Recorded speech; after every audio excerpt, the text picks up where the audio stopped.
Hello viewers, இனி நம்ம பார்க்க போறது டெத் நோட் எபிசோட் 34 பார்ட் 2.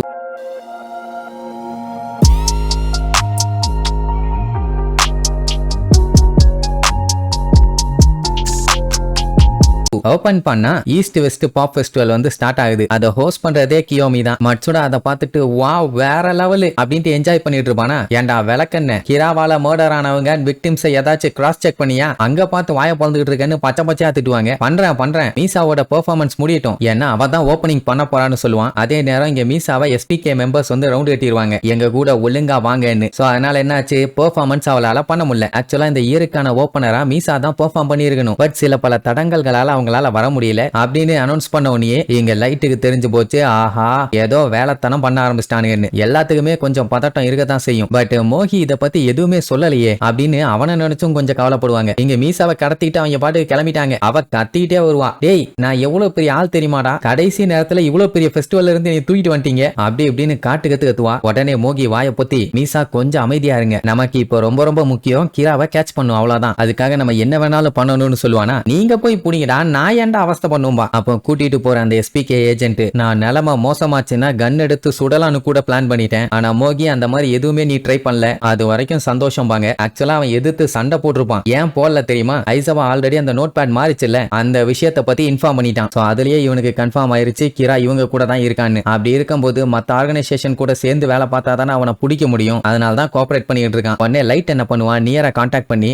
இந்த மாதிரி மோகியும் மிஸ்ஸாவையும் காணும், உனக்கு ஏதாச்சும் தெரியுமான்னு கேட்டா, உனக்குன்னு தெரியலையா, நான் தான்ப்பா கஸ்டடிக்கு கொண்டு வந்துட்டு இருக்கேன், கவலைப்படாதேன்பா. அத்தனை பேரும் ஷாக் ஆயிடுவானுங்க. ஏன்னு கேட்டா ஜஸ்ட் தேவைப்படுது அதனால தான்பா, அதுக்காக இப்படியா பண்ணணும், ஏதாச்சும் இன்வெஸ்டிகேஷன் கூப்பிட்டா அவங்க வர போறாங்க, கிட்னாப் பண்ணி இப்படி அடைச்சு வைக்கிறது ஒரு கிரைம், உடனே அதை ஸ்டாப் பண்ணி, இல்லன்னா உனக்கு தான் பிரச்சனைபானா. பட் மோகியும் மிஸ்ஸாவும் ஒண்ணு எதிர்த்து எங்க கூட சண்டை போடலையே, அவங்க கோஆபரேட் பண்ணிட்டு தான் இருக்காங்க, நீயே அவசரப்படுற, இங்க கொஞ்சம் பாருன்னு அவங்க ரெண்டுத்தையும் காட்டுவான். சைலண்டா அவங்க பாட்டு உட்கார்ந்துட்டு இருப்பாங்க. நீ வேணா அவங்க கிட்ட பேசும்பானா. உடனே நம்மளும் நான் தான் எள்ளு பேசுறேன், உங்களை என்ன கடத்திட்டு வந்தானா, நீங்களா ஒத்துக்கிட்டு வந்தீங்களா சொல்லுங்கன்னு கேட்ட உடனே நாங்க தான் வந்தோம், அவங்க கூப்பிட்டாங்க நாங்க வந்தோங்கிற மாதிரி மோகி சொல்லுவான். ஆனா மீசா இல்ல நான் முடியாதுன்னு தான் சொன்னேன், இந்த மோகி தான் பேசாம இல்லாட்டி கொன்றுவாங்கன்னு சொன்னான், இல்லன்னா மண்டைய பொளந்துட்டு வந்திருக்க மாட்டானாம்பா. சரி ரைட்டு, இப்போதைக்கு ரெண்டு பேருமே நல்லபடியா தான் இருக்காங்க, பிரச்சனை இல்லன்ட்டு காலை கட் பண்ணிடுவான். உடனே நியரு, நான் இந்த டைம் செகண்ட் கிரான்னு சொல்ற மீசாவை விடுறேன், ஆனா நான் இதை ஏன் பண்றேன் எதுக்கு பண்றேன்னு உனக்கு நல்லாவே தெரிஞ்சிருக்கணும் லைட்டு, நீ கூடிய சீக்கிரத்துல என்கிட்ட மாட்ட போறேன்னு மனசுக்குள்ள நினைச்சுக்கிட்டு இருப்பான். அதே நேரம் அங்க ப்ரோக்ராம பார்க்க வந்திருப்பாங்கல்ல, அவங்க எல்லாருமே கலவரம் பண்ணிட்டு இருப்பாங்க. அது எப்படி மீசாவோட பெர்ஃபார்மன்ஸ் இல்லாம நாங்க போவோம், எங்களால முடியாது, அவங்கள வர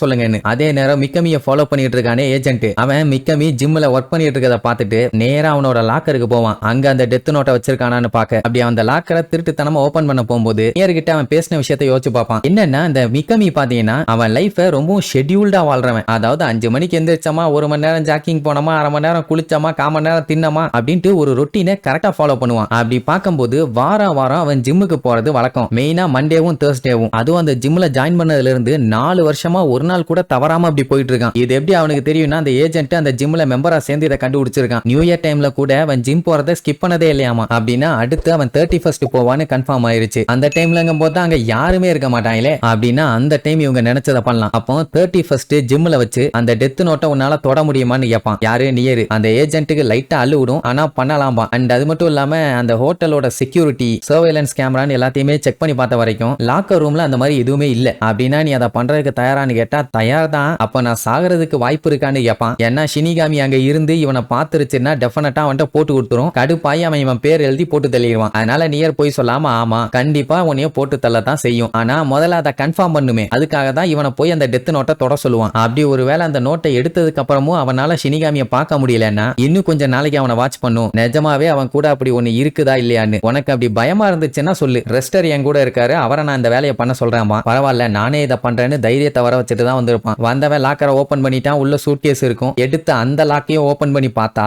அங்கதான் அந்த டெத் நோட் இருக்கும். இப்ப அவனுக்கு என்ன அள்ளு விடுதுன்னா, ஷினிகாமி இப்ப அவன் கூட இருந்துச்சுன்னா இவன் மாட்டிட்டான், என்ன பண்றதுன்னு பயத்துல நடுங்கிக்கிட்டே அந்த நோட் எடுப்பான்.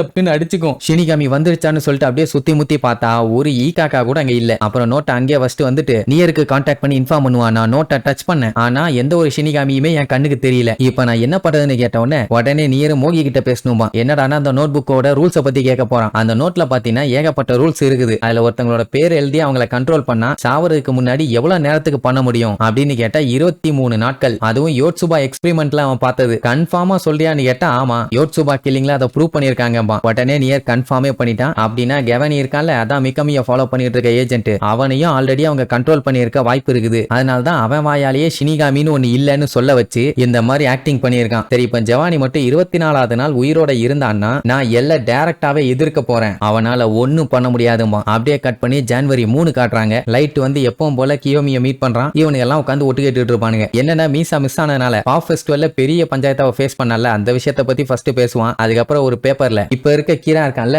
அவங்கிட்ட எல்லாமே கன்ஃபார்ம் ஆனதுக்கு அப்புறம் எனக்கு ஒரு மெசேஜ் அனுப்பு, அதுவும் எப்படின்னா சீக்கிரமா உன்னைய பார்க்கணும், குயிக்கா வாங்கன்னு, மத்தத நான் பாத்துக்கிறேன்னு சொல்லியிருப்பான். அப்படியே கட் பண்ணி ஜனவரி 6 3 நாள் கழிச்சு காட்டுறாங்க. இந்த ஜவானி என்ன பண்ணுவான், மறுபடியும் மிக்காமி ஜிம்ல இருக்கும்போது அழகா போய் டோர் ஓபன் பண்ணி டெத் நோட்டை எடுத்து அதுல கிரிமினல்ஸோட பேரெல்லாம் எழுதியிருப்பான்ல, அது எப்படி எழுதியிருக்கான் என்ன பேட்டர்ன்ல எழுதியிருக்கான்னு தெரியறதுக்காக போட்டோ எடுத்து அதை நியருக்கு அனுப்பி விடுவான். எதுக்குன்னா அதுல ஏதாச்சும் குவிக்ஸ் பவர் இருக்குதா, அது என்ன மாதிரி நோட் புக், அதுல ஏதாச்சும் வித்தியாசமா தெரியுதா அப்படின்னு இன்ச் பை இன்ச் எல்லாத்தையுமே டீடைலா பாக்கணுங்கிறதுக்காக போட்டோ எடுத்து அனுப்பி விட சொல்லுவான். நம்மால் தான் பாத்தீங்கன்னா பெருசு பெருசா பேர் எழுதுவான். ஆனா மிக்கமி அப்படி இல்ல, ஏதோ எக்ஸாமுக்கு பிட்டு பேப்பர் எழுதி வைக்கிற மாதிரி பேஜ்லயே 100 கணக்குல பேர் எழுதி வச்சிருப்பான். சின்ன கேப்பா கூட விடல. அது எல்லாத்தையுமே பயந்து பயந்து அந்த ஏஜென்ட் போட்டோ எடுத்து அனுப்புவான். பரவாயில்லையே, ஜவானி நல்ல வேலை பார்த்திருக்கான். இது கன்ஃபார்மா அவனோட ஹேண்ட் ரைட்டிங் தான். இனி இதை வச்சே ஒரு பெரிய சம்பவம் பண்ணலான்ட்டு நியர் அப்படியே வில்லத்தனமா சொல்லுவான். ஆமா, இவனுங்க எல்லாம் இப்படி சம்பவத்தை பண்ணிட்டு இருக்கானுங்க, அந்த மெலோ எங்க போனான்னு தெரியல, இவன் சீக்கிரட்டா பின்னாடி ஏதோ வேலை பார்க்கறான்னு தெரியுது, அது என்னன்னு கண்டுபிடிக்க முடியல. லைட் வேற ரொம்ப கேர்லெஸ்ஸா இருக்கான். அதனால இனி என்னென்ன சம்பவங்கள் ஆக போகுதுன்னு அடுத்தடுத்த எபிசோட்ல பார்க்கலாம். டாடா.